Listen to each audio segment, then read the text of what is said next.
black boys raised by single mothers are struggling with their identity.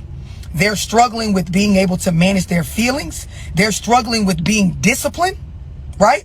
They're struggling with not only just discipline in general, but discipline over their sex. They're struggling with discipline over being able to stand up and make decisions as a man. Hey, what was the thing that was a metaphor that came to you? Most men that are raised by single mothers are unintentionally manipulative. They're always dealing in emotions and their feelings. Yes. For the most This part. woman. My opinion on women raising men to be gentlemen is them wanting to be the boyfriend that they don't have. Why do I keep hearing men say that? Because the simple fact is women have an ideal image of what a man is. Mm-hmm. And so women oftentimes project their ideal image of a man onto their son on how they want a man to be based upon the man that they do not have in their life. What's up, you two? We back with another one. And I guess the question I have is, can women raise young boys to be men? And, you know, me coming from a single mother myself, you know, I know she tried. I know she had a difficult time with me because I was hard-headed. I was out there. But one exception to me was I had a grandfather and I had uncles. And I was always around them. I mean, I immersed myself around them. Not even intentionally because I was too young to understand, you know, the importance of being around a man. But I was fortunate. But some was not as fortunate as me.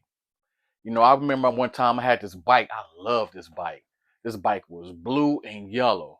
Can't forget it. I was younger. And I was so eager to ride it, but the handlebars kept sliding up on me. So I was with a friend and we riding the bikes. And it was a curve right in front of my grandfather's house that I hit. And I immediately flipped over it and came back. And I was on the ground. I'm out of breath, winded, embarrassed. I'm crying. And my grandfather had a screened-in porch where my uncles were sitting at, and they was laughing. Ah! Ah! And so my only reaction was, out of embarrassment, was to cry. And one of my uncles bust up, "Boy, what you crying for? Get up!" You know, I'm sitting there and I'm thinking, like, what am I crying for? I'm hurt, but not really in pain. Was the embarrassment. You know, those type of moments, you better shake that off or come in the house. Now, I had a choice. Do I just keep crying and stay in the house and go to bed like they're going to make me do? Or do I shake it off and go here and ride this bike with my friend? So, of course, I chose to ride that bike. But on my friend's side, who saw me fall off my bike, he had a different story. He also was raised by a single mother, but he didn't have any uncles or grandfather around to steer him or guide him. So when something happened to him, he would go to the house, "Oh, crying." That's what he had. He had a scrape on his leg.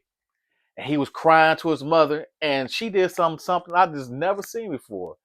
She took him in. She said, "Oh, baby, what's wrong with you?" She bandaged him up and she kissed his leg like, "Is it all better now?" And he was, "Yeah." And that was the strangest thing to me. And to me, it made him soft in my eyes. It was like, "Oh, you're a baby." You know, at that age, I determined, like, you're a baby to me. So I would do things intentionally to mess with him. One time I remember I made him go home crying just because I was repeating every word he said. He ran to his mother and said, he keep repeating that to me. And he was crying. He was crying like I hit him. And she told me that I can't come back around him for a while. And I was just amazed. But that's what some of the differences between being raised by a single mother and males. Another controversial topic is that single moms can raise sons on their own. No, that's impossible. You can only show them how to be a good woman.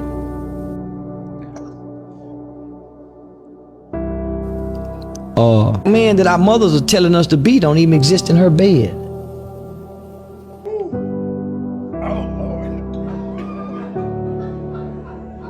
Our mothers are telling us to be the kind of man she can't even attract into the house. So how can she guide me to be a man when she don't even have a man? She don't even know a man. Can she tell me what kind of man to be? She ain't, "Mama, you ain't got a man." Or, "Hey, bro, come on now, dog. Come on, man. Of the man you got, look what kind of man you got, mama. How you gonna shape us boys to be this kind of man that don't even exist but nowhere in your head? That's what's happening to the black boy, trying to listen to his mama become a black man that don't even exist nowhere but in his mother's head, with these unrealistic expectations of a man. And I'm about their mother. Right. Okay. So 8 out of 10 black men are raised by mama. The first time they encounter a masculine presence is usually in authority, because there are not a lot of black male school teachers. So in their developmental years in daycare and elementary, you don't see a lot of male elementary teachers, do you? The first time they encounter men tends to be junior high or high school, and that tends to be some sort of athletics coach. If a guy doesn't get into athletics, the first time he's going to see male role models tends to be late in his academic life. So he's raised around a lot of I do women. agree with him because growing up through elementary school, I was nothing but women teachers. And they seemed to all favor the girls. The girls had to go first this, the girls had to do this. It felt like the guys was less than. But you have to learn, you have to rethink things. And I thank God that I had a grandfather and an uncle. And my father, he was in and out my life, but he wasn't as prominent as my grandfather was. My grandfather showed me how to do certain things. I remember one time my uncle was helping me with my not first car but second car, and I wanted to change my oil. And my uncle, he don't know nothing about cars, but he grabbed some pliers and he tried to unscrew the nut with the pliers, and he was stripping the nut. And so I went to my grandfather across the street. I said, "Hey, I can't get this nut off. It's tight." And so he came over when me and my uncle was doing, and he seen it. And he said, "Who stripped it?" And I said, "Well, I asked him, can he unloosen it for me?" He said, "Why would you have him do that?" And he said the craziest thing today that I never heard before, and it was funny. He said both of us did a nosedive down a dumbass tree. And anybody else would be stunned and hurt, but I thought it was hilarious because I know how he was and the masculinity he had raised me through, you know, had me build this thicker skin. So I didn't, whimper or curl up or, hate life because of it. It was just that's the way he is. And now it toughened me up to have thicker skin because of the way he talked to me. But he also was the same guy who would say, "Whenever you need me, call me. And I love you." And he'll say, and I repeat what I said, and I repeat it. And that's how he was. But I thank God for him. And that's who he I guess I could say he part. Ladies, y'all have to be extremely careful with who you lay down with, because a lot of these men were raised by single women. And guess what? If they watch the woman struggle and do it all on their own, guess what they're going to want you to do? They're going to want you to do it all alone. Y'all have to pay attention to who was raised by a man and who was raised by a woman, because that'll take you a long way. That'll let you know, damn, do I really want to pursue this man? Does he really know how to be a man? He's never had a man in his life for him to even be able to see what a man is able to do. So y'all have to be very careful with who y'all lay down with.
bash women or nothing like that, but I'm just letting you know that men need male figures in their life.